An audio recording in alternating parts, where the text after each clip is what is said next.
As we walk in this path of destruction in the town of Khan Al Ahmar, we're reminded by the many times that Israeli soldiers have come into here to destroy homes, to attempt to destroy schools, and to simply destroy people's way of life.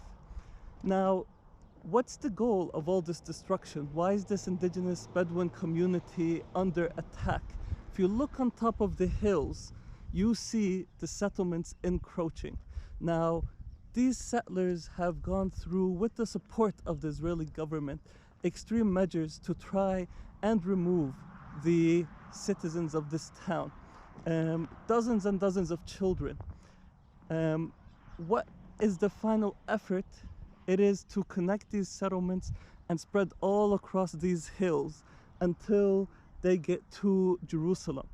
And then from Jerusalem to also connect a settlement infrastructure down to the Jordan Valley. What would happen? Jerusalem would be completely besieged with settlements, and the West Bank would be cut in half, making it impossible to have a contiguous, sovereign Palestinian state. So that you can have just a small idea of the amount of suffering imposed on this community. The settlers had, just a few months ago, put their sewage and sent it down to the valley.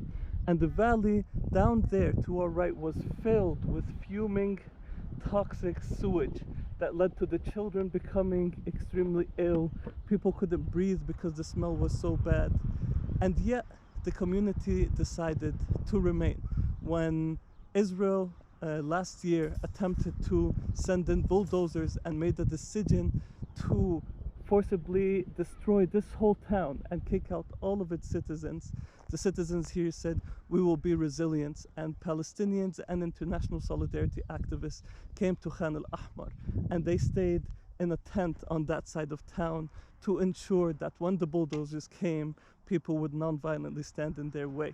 But this community remains under threat now more than ever because of the expanding extremism of Israel's right-wing government and the plans ahead of the Israeli elections where destroying this town could be a ploy to help Netanyahu get a majority.